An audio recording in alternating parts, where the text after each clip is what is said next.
All right, here's the week 6 training tape. This one's a little meaty. 27 plays. Most of it is situational stuff. I think there's only one holding play, and I sent you out the OPI DPI one. So, this first play, it's pretty interesting. So right now we have the center whose hand is on the ball. It's fourth down, so we have the numbering exception in here. So once the center puts their hands on the ball, the numbering section and the ineligibility and eligibility of people are locked in. So no matter what happens after this play, and what happens during this down, the players who are ineligible stay ineligible the entire time. And what I mean by that is watch what happens here. So then these players shift out. So leaving the center uncovered. And I'm sure what the coach thinks right now is the center's on the end of the line. He has an eligible number. I can run a fake punt and go down and throw him the ball and possibly get a cheap first down here. But since what we have happen here is the center put his hands on the ball, he is now ineligible and he stays ineligible and he's covered by these two players. He stays ineligible throughout the down. Now, the only way that this center would be eligible is if you deem these two players to be off the line of scrimmage. But to me, they're close enough to the line of scrimmage to be deemed on the line of scrimmage. So just something to be aware, and the person that's going to have to be aware is this headline's on up here. Center's hands are on the ball. We're locked in. Check your eligibility for numbers. Now they shift. Well, look at this. Center's not eligible even if he goes down for a pass. So just be aware of this if you have this team. And also, just like I said earlier in the tapes, think that every punt, every kickoff, there's going to be a fake. Next play, we're going to talk about catch, no catch, because there's an interesting play here with a hook and lateral. So let's go through the what constitutes a catch. We have possession, body part down, and act common to the game. So watch what happens here initially. So we have possession. Do we have body part down? Do we have an act common to the game? I don't think we do with the first thing right here. Now, I don't think it's a bat, and just remember, batting of a forward pass by an eligible receiver is legal, so that'd be okay. But the reason I put this on here is if this player, he looks like his foot is down, so maybe, and then an act common to the game is a pitch. But if this player possesses the ball in the air and pitches it backwards while still airborne, and number 24 drops the pitch, it's incomplete pass. Okay, because it's a forward pass that gets thrown here, first touch by somebody beyond, but we don't have possession, body part, act common to the game here. Okay, so it's just something that I know it happens really fast, and you're thinking, oh crap, what the heck happened? But again, 24 right here would get hit and drop the ball, we'd call it an incomplete pass. If 24 would drop the ball, we wouldn't have a fumble, we'd have an incomplete pass. So make sure that they have a possession, body part down, act common to the game. But this is completely legal, okay? Just an interesting play to maybe go over with your crew here. Next couple plays have to do with acts not common to the game. And I want you to watch what this linebacker does here. Comes up and fake jab step. That fake jab step, if it causes a reaction by one of the interior linemen, I would like you to put it on the defense. Because he's not doing a football move. He's just jabbing his foot in there to purposely draw the offense offside. Now, if you're feeling that he's timing a blitz and he doesn't get there in time, which maybe you can say that right there, and it causes the offense to false start and you put it on the offense, that's fine. But I want you to be aware, I don't want someone to run up here like this and stand there and continue to do jab steps. If that's the case, shut it down and flag him for a delay game. Another situation right there. You see that number 24 right there? Let's rewind it back. Watch what he does. It's much different than the play earlier where he was running up. It looked like he was going to blitz. Now, jab step. If we have movement in here, any sort of flinch, the people are going to see that. Referee, head linesman, line judge. Okay. If that is not an act common to the game, that is not a football move. It's a definite. All he wants to do is try to draw the offense to false start So I totally support the delay of game right there. Next play, we get a good call for offense lining up in the neutral zone. So you can see right here, the ball snapped on the 30. His head's clearly over the line of scrimmage. What I'm going to say is just let's have a little bit of patience here, okay? Because let's wait until the quarterback's hands are under the ball, because right now what you should be doing as a wing official is yelling to this player, get back, get back, get back. Number 8, get back. You're in the neutral zone. Do a little bit of preventive officiating. But once the quarterback goes under center and the snap is imminent, if he is not moved, then flag him. Okay? Next play, I'd like to talk about some end of the game mechanics here. So we have to be aware of time at the end of the game. So in this situation, the team in red is up, trying to run the clock down. I think we're under, anytime we're under 4 minutes to go of the game and the offense has the ball and they do something like this. So the previous play was a run. So we have a winding clock. The 40-second clock's winding down. They're trying to eat time. And naturally what happens is we have a false start, right? So we get a good job, we get flags, we get it reported to the referee, but then we sit there and we go back to the status of the previous play, which was a running play, which should tell us we should have a running clock. But when we are under 4 minutes of the game or the half, and the team ahead fouls, okay, in this case the offense, we can invoke a rule, because if we let them wind the clock, we're going to give the offense another free 40 seconds to take off the clock. So have a little bit of situational awareness of the time, who fouls, what they could do if you give them the clock running here. So that the way this should happen and the way this crew handled it, which was great, which was the next play, they just put it on the snap. It would have been a 25-second clock. I misspoke. I said it would have been another free 40. It would have been another free 25 had they let it wind, because it was administrative stoppage. So the crew did a good job putting the next play on the snap and letting the offense suck another 25 seconds off the clock.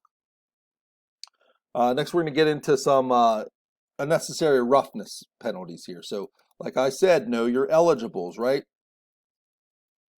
Because what you don't want to happen is, oh crap, is he eligible? So my line of thinking as a wing official, if I'm the wing at the top, I'm going 21, 44, 73 is ineligible by number. So I only have to worry about 21 and 44 are the eligibles on my side.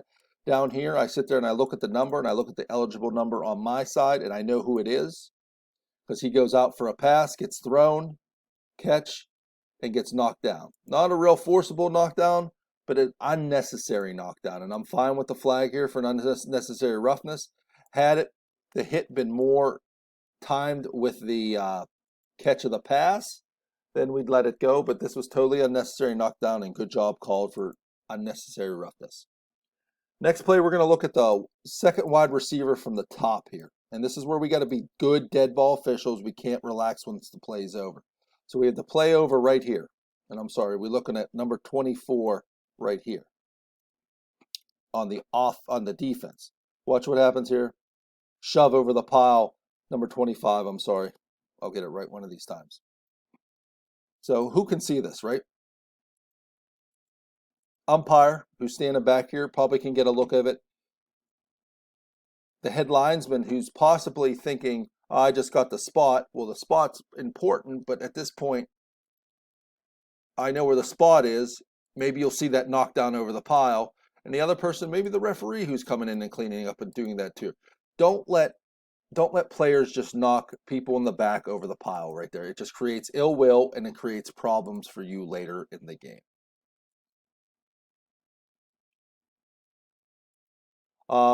Option teams, it's a little bit difficult because they got to make sure the quarterback doesn't have the ball, and especially here he hands it off.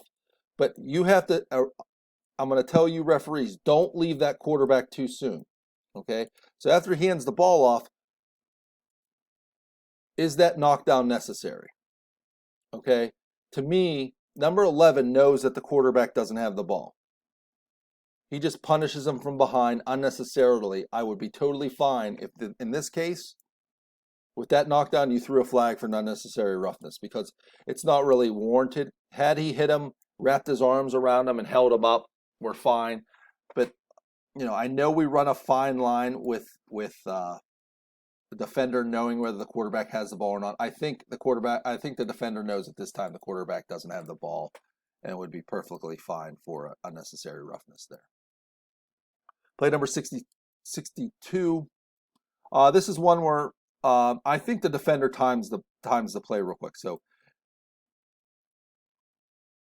if we look at this here, when the ball would arrive at the defender, and I know I'm playing Xbox officiating here, this hit would have been timed perfect, right?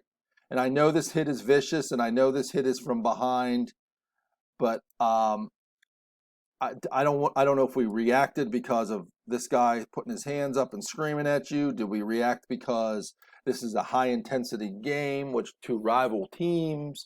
But just take a deep breath before we throw this flag, because honestly, like, I know the hit's tough, and I know you're probably going to get grief, but that 25 really timed that play pretty good, and I think maybe we were a little unwarranted throwing a flag for unnecessary roughness on this one. Next few plays are illegal blocks in the back, so we're going to look at this matchup at the top here, and what I'm going to tell you, side judges, field judges, and even head linesmen and line judges, when you see an offensive player going back towards his own goal line, you need to stay with him, because bad things are going to happen, just like if he's going straight towards the middle of the field. So look what we have happen here. So now we throw a flag for an illegal block in the back. And I'll tell you right now, I have no idea if what I'm about to say is true. So I'm going to talk to you about the philosophy of illegal blocks in the back. So we have engagement right here by the offense. If that offensive player keeps continuous engagement, and his hands then start to get moved to the back, and we have a push, like we do there, continuous engagement, push, we do not have a foul for block in the back.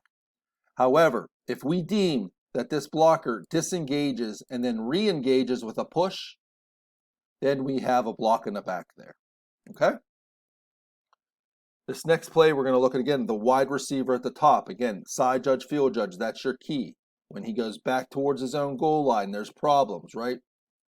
The other thing is, so we talk about indicators, right?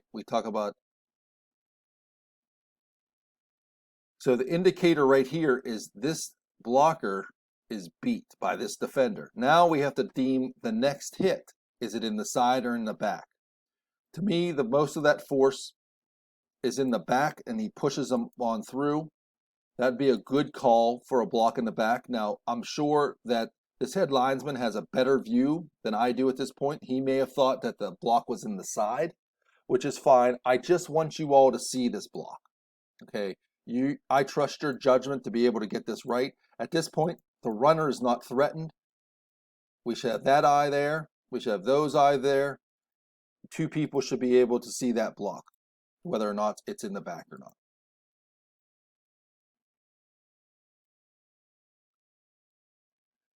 Next, we're going to look at the right tackle. Right tackle is beat. Okay, he's allowed a block in the back in the free blocking zone, but look what happens when the free blocking zone disintegrates. Push in the back, right past the quarterback, and our referee knows the rule, sees that, doesn't worry about just watching the quarterback run in space, gets that block in the back right at the point of attack. I don't care that he even gets sacked. I'm glad you threw the flag, because it gives the team options. Because if, say, you decide not to throw that block in the back because there's a sack, what happens when your field judge or side judge come in and say, I have a DH downfield, and then all of a sudden you're enforcing a 10-yard penalty for defensive holding whenever you didn't throw a block in the back because he got sacked, and you essentially messed the team off by having a repeat of a down here. But this is a good job here by the referee for another block in the back. This next play, I'll give you my disclaimer. You are to follow the PIAA mechanics on this. I'm just going to give you my pet peeve and where I think our hole is as a collective group with officiating punt plays. Okay, so I understand the side judge has that matchup, the field judge has that matchup. And most of you either officiate at 50-50 with the catch of the receiver, or my half, your half, or 2/3, 1/3.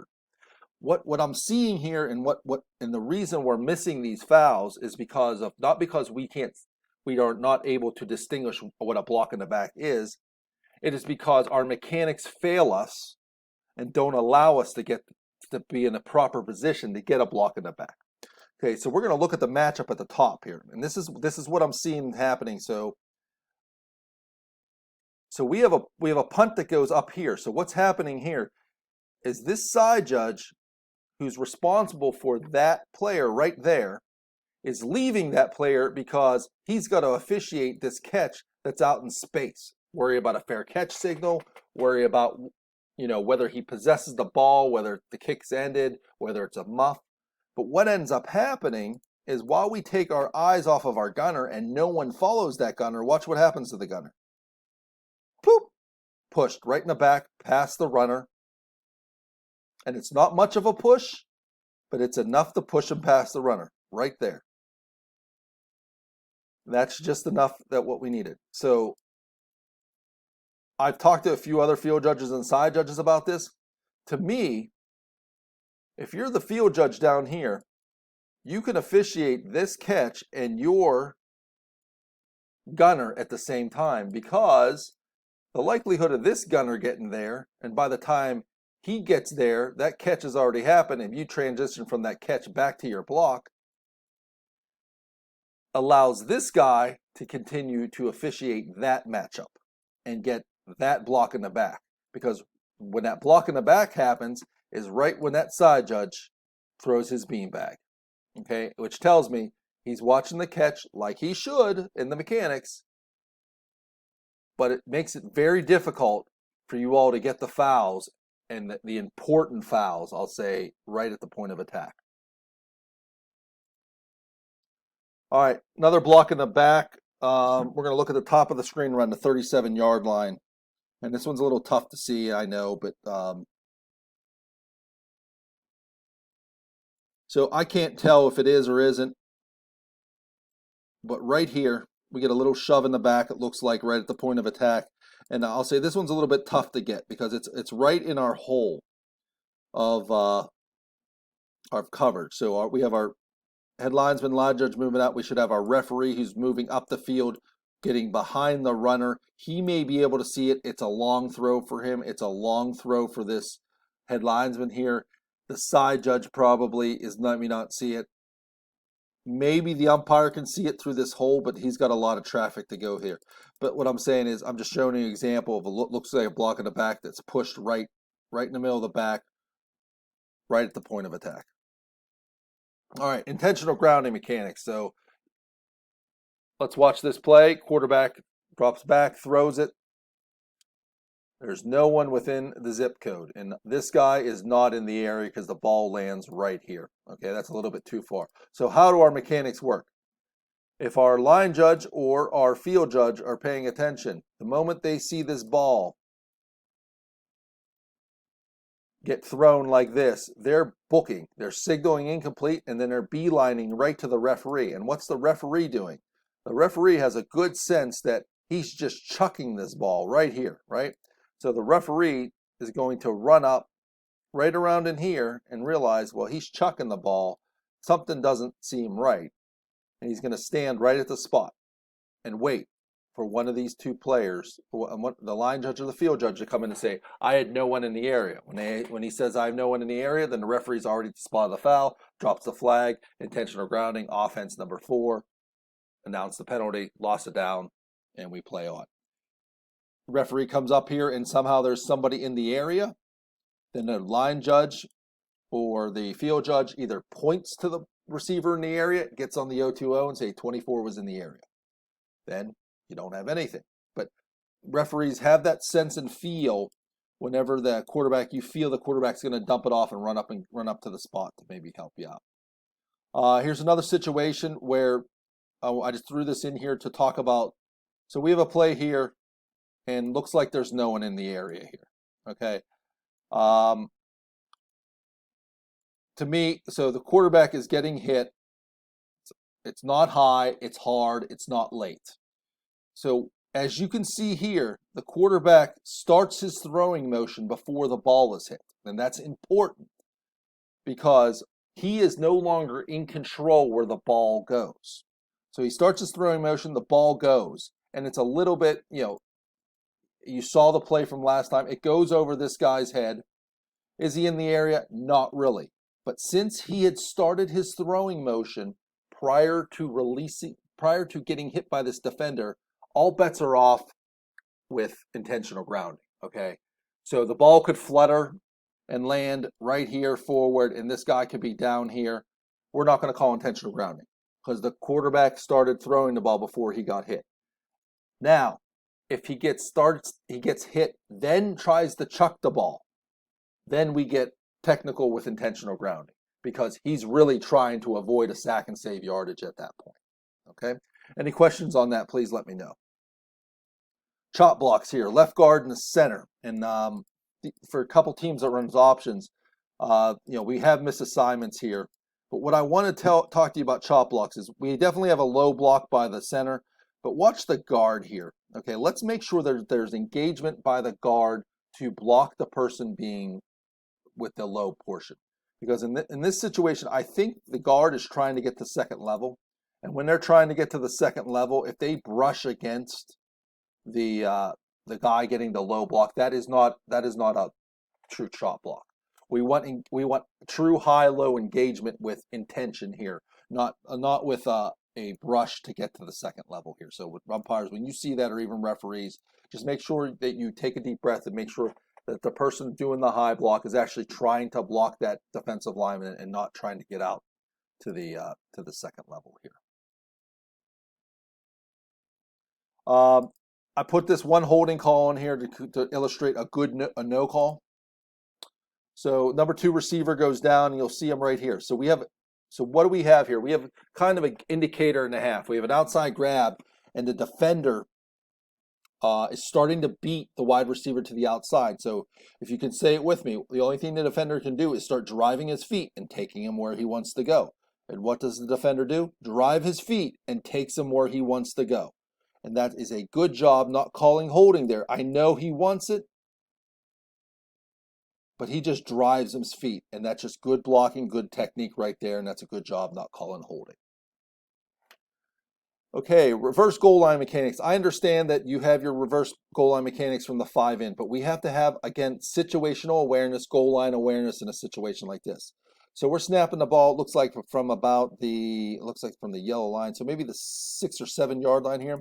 But once the quarterback pitches it back here, we're going to the top side of the screen. So the guy receiving the pitch is in the end zone. So if I'm the head linesman at the top of the screen, I know the mechanics manual tells me I don't have to move to the goal line.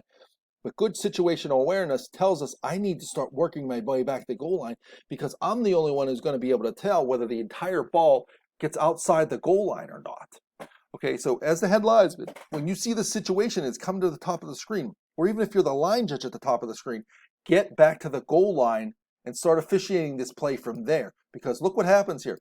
We have the ball in the right hand, so is it really out of the end zone yet? So if number 3 drives 18 back into the end zone, is the whole ball outside of the end zone? Are we able to distinguish whether or not this is a safety or not? Because the referee can't help us because he's on the end line, and the line judge is 40 yards away. So we got to work over here and get our butt on the goal line to be able to look down, even though we're snapping from the 6-7 yard line and the manual doesn't tell us to do that. Luckily for us, gets tackled around the 4 yard line and we don't have to worry about it, but let's try to be aware. Next play, we have a long run down the right hand sideline, and I'm not a favorite. So in this situation, we should have a punch backwards by the line judge here to signify backwards pitch here, just in case that guy drops the ball. We'll have a we should not have a beanbag because it's a backwards pass, but we will know that it's a backwards pass because the head linesman will look across and see that the line judge is punching backwards. Long runs like this, field judge, head linesman, side judge, you know what I'm talking about. So he's tackled at the 9 yard line. All right. What I'd like to see here is the deep wing stay right here. Stay here. Watch the players that are moving. Line judge, head linesman come running down. You kind of have a general idea, maybe the 10, maybe the 9. That's when this guy goes, put the ball at the 9. You run up, you set the ball down at the 9, and you get moving from there. You tell the referee, we're winding because we're in bounds. So you pitch the ball to the umpire starts running in with the ball. We're outside of 2.5 of the game. Your referee's starting to wind the clock. Okay? No need for the field judge or side judge to come up and take this spot, and then you guys sit here and meet in the middle here. Next one, reverse mechanics. Watch the referee here. Does a really, really good job in multiple reasons. So we have a pick 6 here, and he's the only one who's going to get there because, trust me, these kids are a lot faster than we are. This guy, so headlines, once you realize at this point that you're not going to catch them, what I'd like you to do, and this is even line judge, is if you're trailing a play like this, watch behind the play for blindside blocks because the defense has been getting their butt kicked all game. It's now their turn to exact some vengeance. So you never know when number 58 right here decides to either block 74 below the waist because the referee's sitting here looking, oh crap, I have an interception. Now I got to get to the goal line. And the referee's the only one who can get to the goal line and the only one who does get to the goal line. So look what he does here. He gets to the goal line, nice calm signal. If by chance this sideline is threatened, referee, and you're on this goal line, before you signal touchdown, throw your eyes back to this head linesman to make sure that he or she is not coming in killing the clock. I give my field judge, side judge, whoever a thumbs up. I don't shake my head because I run so awkwardly. I shake my head all the time, so they'll think that I have it good. I give him a thumbs up. Referee does a good job putting his hands up, but what I like is watch him follow the runner. Because too many times I see the hands go up and the eyes are looking this way, and then the guy's running here. What if this guy decides to do a dance? Or what if he decides to they do a photo op or something like that? The referee does an excellent job here, just following. Great job there. Only a few more. Forward progress. Okay, let's not give cheap turnovers, okay? In this situation right here, the runner is controlled, okay? Even though there is only one tackler on him, the runner is controlled. His one leg is off the ground. Your only bad things are going to happen here, like happen here. Comes in, the ball pops loose, and then all of a sudden, the defense recovers here, okay? So in this situation, and I know you're damned if you do and you're damned if you don't. I've been there before many times. Once you sit there, it's okay to blow the whistle even though the ball comes out and you just say, ruling, you just go to the referee, ruling on the field as the runner's forward progress was stopped, okay? Let's watch this again. Forward progress is stopped, whistle should blow, there should be no fumble there.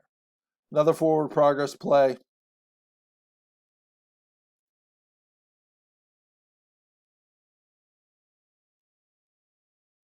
Pass. Right here's forward progress is stopped. Let's just blow our whistle.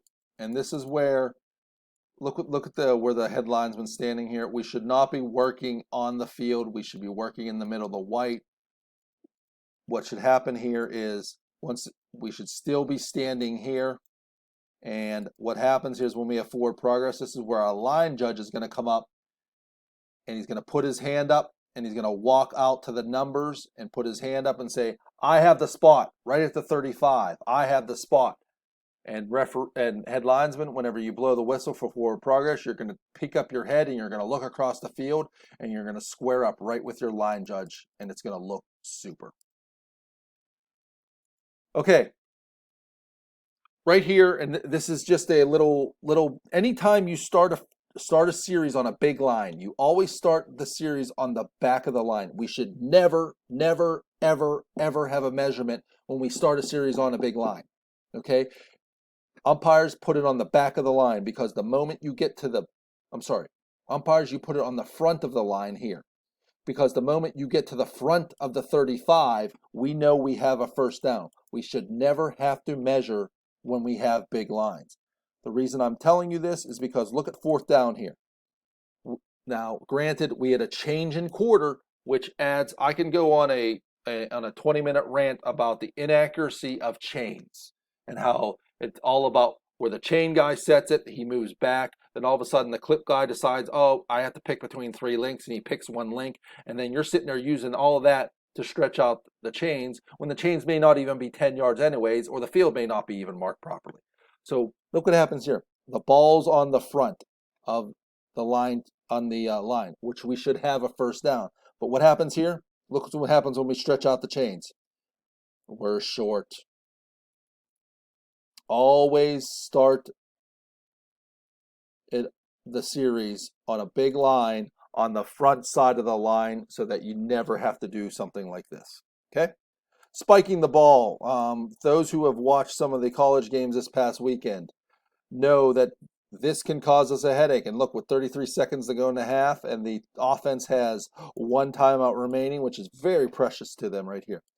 What I'm telling you to do here is when you know the quarterback is going to spike the ball, line judge and head linesman, you do not blow your whistle. Okay? Let the referee determine the legality of the snap, whether the quarterback possesses it or not, and whether the quarterback throwing it into the ground, because the referee is already looking up there, because you wings cannot see through linemen here to determine whether or not that quarterback has possession, because the last thing you want to happen is to him be fumbling the snap, push it to the ground, and all of a sudden you're just killing the clock nonchalantly, and the referee looks at you and said, he never had possession of the ball. Let the referee own this call. Okay? All right, that's it for this training tape. Sorry it was a little long. Again, I appreciate everyone's effort all throughout the season, your flexibility, your willingness to watch these tapes. I really enjoy doing them. Again, you got plays, send them to me. You got questions, reach out to me. I'm here to help you. You help me get better too, being able to explain these plays to you. So I thank you all too, and good luck these next couple games.